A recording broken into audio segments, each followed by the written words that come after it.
ajak kita doa yang mustajab. Mungkin tuan-tuan akan tanya, saya ni bahasa Arab tak boleh, boleh ke doa bahasa Melayu sebelum nak bagi salam tu? Betul tak?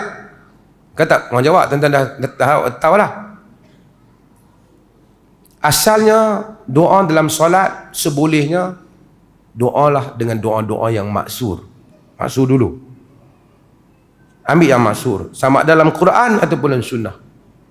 Rabbana atina fid dunya hasanah wa fil akhirati hasanah wa qina adzabannar. Umpamanya yang paling mudah semua orang tahu. Tapi orang kadang-kadang bila kita doa tu dia rasa bisa. Sebab tu dalam tawaf antara Rukun Yamani dan Hajarul Aswad, Nabi baca tu. Hidup ni tuan-tuan, kalau Rabbana atina fid dunya hasanah, wahai Tuhan kami, berikan kepada kami, datang kepada kami di dunia kebaikan. Wa fil akhirati hasanah, akhirat juga baik.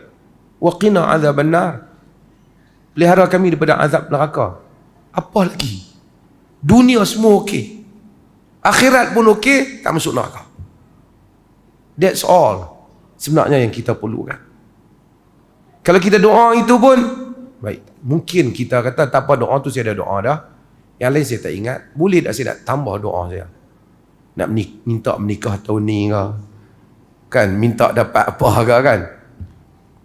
Kalau dia mampu dalam bahasa Arab, dia bahasa Arab doa yang maksud. Kalau letak, dia doa dalam bahasa yang dia dah doa. Tapi dengan dia tak jadikan syiar, tak perlulah dia kuatkan suara sehingga jiran sebelah dia semayang pun tahu. Dia doa antara dia dengan Tuhan sebelum memberi salam, kerana Nabi kata summa yatakhayyaru minal kalami aw minad du'ai aw minal mas'alati ma syaa. Kemudian pilihlah perkataan ataupun ucapan atau doa yang apa yang dia mau, permintaan apa yang dia mau.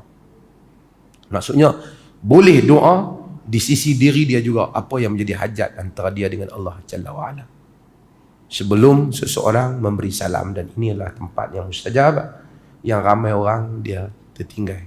Kadang-kadang sebab tu orang kadang-kadang dia balik cerita kita, heran no, dia orang Arab no, lepas semayang tak pernah doa pun, pasal dia tak faham konsep doa selepas salat. Doa kalau lepas salam nak bagi doa pun, kalau dia ada doa dia boleh doa, tapi orang doa cuma kau tak nak, mungkin kau tak dengar, kerana doa yang dia lafazkan itu selepas daripada dia membaca tasyahud, sebelum dia memberi salam. Dan mudah-mudahan kita juga mengamalkan hal itu dan kita juga dimustajabkan oleh Allah Subhanahu Wa Taala. Allah. Ada sebahagian ulama tak membenarkan kita berlafaz selain daripada bahasa Arab. Sebahagian ulama membenarkan jika yang dibaca itu adalah doa. Dan saya mengambil semangat daripada mazhab Hanafi, iaitu mereka membenarkan bagi orang yang tidak boleh membaca Al-Quran dalam bahasa Arab, dia kata boleh baca dalam bahasa Parsi jika ada keperluan. Jadi kalau orang tu ada keperluan nak doa dalam sujud, dan tempat tu tempat doa kan, so kita tak pandai bahasa Arab, jadi kita boleh berdoa dalam bahasa Melayu. Tapi kalau kita rasa kita nak selamat, nak keluar daripada khilaf, kita doa dalam hati pun boleh juga, tidak menjadi masalah. Setakat ni bila Nabi benarkan doa tapi Nabi tak hadkan, maka kita pakai yang mutlak, boleh. Tapi kalau kita rasa bimbang, takut solat batal kan, kerana kita nak berjaga-jaga, keluar daripada khilaf, kita doa dalam hati pun boleh, tidak menjadi masalah. Allahu a'lam. Bolehkah berdoa dalam bahasa Melayu ketika sujud dalam solat? Boleh? Dalam solat ni, ini ada perselisihan lah di kalangan ahli ilmu dalam sujud. Dalam sujud ada pendapat ahli ilmu, kalau baca penulisan Syekh Masyhur Hasan Ali Salman tentang akhtaul musallin, kesalahan-kesalahan dalam solat, dia dah bahaskan tentang bacaan doa dalam apa jua bahasa ketika mana sujud. Dia berpendapat, dia cenderung kepada harus melafazkan sekalipun. Begitu juga seingat saya pendapat Syekh Muhammad bin Salih Al-Uthaymin rahimahullah, yang cenderung kepada pendapat harus untuk kita melafazkan. Cuma jumhur ahli ilmu, sebilangan besar daripada ahli ilmu berpendapat kita boleh berdoa tetapi tidak melafazkan, berdoa di dalam hati. Adapun mereka yang mengatakan boleh untuk kita melafazkan, itu berdalilkan dengan umum hadis Nabi SAW. Nabi kata berdoalah dengan apa yang kamu nak. Saya nak kata contohlah, orang kampung dia nak ni kubota atau kubota? Traktor tu. Ya. Kubota dalam bahasa Arab apa? Jenuh dia nak cari. Kalau dia nak doa. Dah bukanlah nama, tapi dia dah jadi satu macam Maggi lah. Dia dah jadi satu nama sinonim. Dia nak doa lagu tu, aku ni nak kubota, nak berdoa dalam sujud. Contoh saya bagi. Jadi menunjukkan bahawasanya doa ni ada benda-benda yang dia bukan daripada asal bahasa Arab. Itu yang dibicarakan, yang dibincang oleh para ahli ilmu. Sebab macam-macam bahasa dan macam-macam permintaan dia bergantung pada individu sendiri. Sebab tu boleh wujud pendapat yang saya katakan tadi, harus walaupun berdoa di dalam bahasa Melayu ataupun dalam apa jua bahasa yang lain. Walau bagaimanapun pendapat jumhur sebilangan besar daripada kalangan ahli ilmu adalah tak dibenarkan. Saat sujud kita boleh berdoa dengan bahasa Indonesia. Aqrabu ma yakunul abdi min rabbih wa huwa sajid. Orang paling dekat kepada Allah waktu dia sujud. Fa'aksiru fihi doa, perbanyaklah doa. Berdoa waktu sujud tak ada khilaf ulama, disyariatkan. Di mana letak khilafnya? Ada 3. Pertama, doa berbahasa Arab. Yang kedua, doa yang ma'zur. Ma'zur itu artinya ada dalam Quran, ada dalam sunnah. Yang ketiga, doa berbahasa Indonesia. Doa yang ma'zur, sepakat ulama boleh dibaca waktu sujud. Doa berbahasa Indonesia, berbahasa Inggris, berbahasa non-Arab, sepakat ulama mengatakan batal, tak boleh. Doa yang berbahasa Arab, ikhtilaf, sebagian mengatakan boleh, sebagian mengatakan tidak. Saya ulang 3 pendapat. Yang berbahasa Indonesia, berbahasa asing non-Arab, sepakat batal. Yang berbahasa Arab, ikhtilaf, sebagian mengatakan batal, sebagian tidak. Yang doa maksur ada dalam Quran, ada dalam sunnah, sepakat ulama boleh dibaca. Lalu bagaimana solusinya? Saya mau menjual tanah Pak Ustadz. Kalau saya bacakan bahasa Indonesia takut batal. Kalau pakai bahasa Arab, saya belum bisa bahasa Arab. Ya Allah, tanah itu antara Sukakarya dengan Taman Karya, panjangnya 5 kali 10 meter. Di sampingnya ada ruko, payah menterjemahkannya. Maka doa itu dibaca dalam hati, tidak dilafazkan.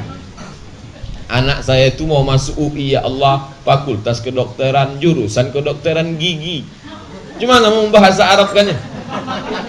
Maka dibacakan bahasa kita, tidak dilafazkan lidah, dalam hati. Wa na'lamu ma tuwaswisu bihi nafsu. Kami tahu apa yang berbisik-bisik dalam hati. Apa yang berbisik. Wa nahnu aqrabu ilaihi min hablil warid. Kami dekat pada hamba kami, lebih dekat daripada ulat lehernya sendiri.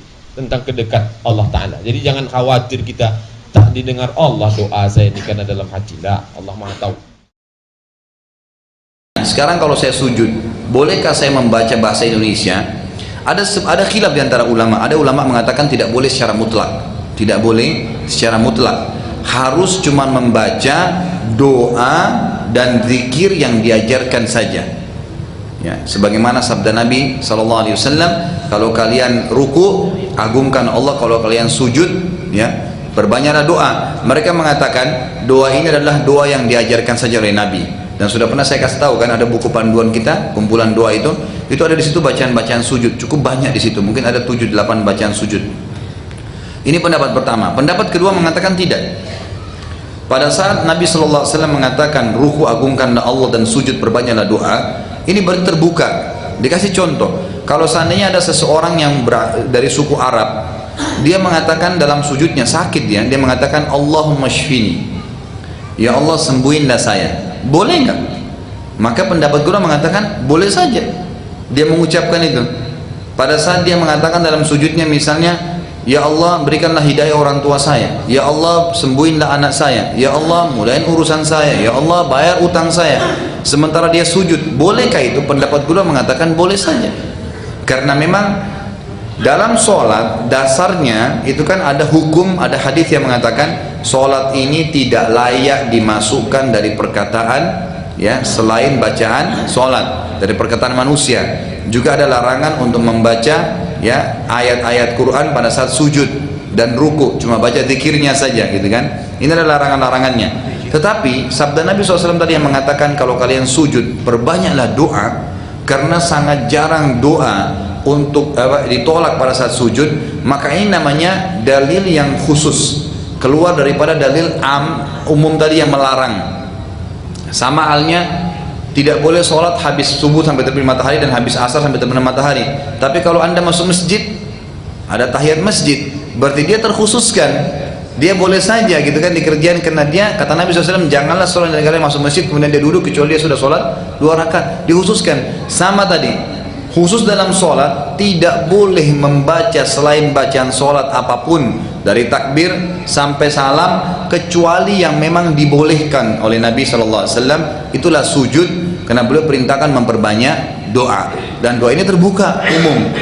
Allahu a'lam, kalau saya lebih cenderung dengan pendapat kedua, kalau saya pribadi ya, karena saya melihat itu lebih mempermudah bagi umat. Misal ada seseorang di antara kita yang sedang sakit keras, mungkin dia di gunung sana di Jawa Tengah atau di Jawa Timur, tidak tahu bahasa Indonesia pun mungkin tidak tahu. Bagaimana dia sampaikan hajatnya dengan Allah Subhanahu wa taala? Sementara dia ingin sampaikan pada saat dia sujud, pendapat kedua masih meringankan, mengatakan boleh, gitu kan? Maka boleh dia lakukan itu. Nanti banyak-banyak berdoa. Fa idza sajadtum fa'aktsiru fihi minad du'a. Kalau kalian sedang sujud, banyak-banyaklah berdoa. Kenapa? Faqaminun ayyustajabalah. Harapannya besar dikabulkan sama Allah SWT. Baik. Kapan berdoanya ketika sujud? Sujud pertama, kedua, ketiga, apa sujud terakhir?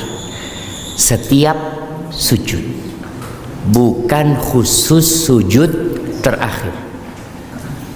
Jadi ini doa ketika sujud. Apakah boleh berdoa meminta selain yang diajarkan Nabi Muhammad SAW? Jadi doa itu kan ada yang diajarkan Nabi SAW. Boleh nggak kita meminta sesuatu? Umpamanya lagi sujud mengatakan Allahumma inni as'aluka NMAX ya Allah. Itu. Boleh nggak jemaah? Bahasa Arab nih, Allahumma inni as'aluka NMAX, mau seperti itu. Baik, berkaitan dengan hal ini, ada yang mengatakan selama doanya pakai bahasa Arab boleh. Ada yang mengatakan pula pendapat, dan ana lebih condong kepada pendapat walaupun pakai bahasa Indonesia selain bahasa Arab, kalau memang dia tidak mampu berdoa dengan bahasa Arab, maka boleh. Umpamanya dia berdoa minta kesembuhan, ya Allah, ana punya ummi sakit, ya Allah, tolong disembuhkan ya Allah. Boleh nggak nih pakai bahasa Indonesia dia berdoa seperti itu? Sebagian mengharamkan, sebagian membolehkan. Yang menghalalkan mengatakan itu doa bukan mengganti bacaan ritual sholat, bukan. Kita bukan mengganti subhana rabbiyal a'la ke dalam bahasa Indonesia, nggak boleh kalau kita ganti. Tapi kita sedang memohon kepada Allah selain yang dalam bacaan sholat, maka diperbolehkan. Maka bagi yang tidak mampu silahkan, tapi tetap nasihat ana, usahakan doa yang dipanjatkan itu doanya yang diajarkan Rasulullah SAW. Kenapa? Kita itu kadang-kala doanya panjang padahal yang diminta cuma sedikit.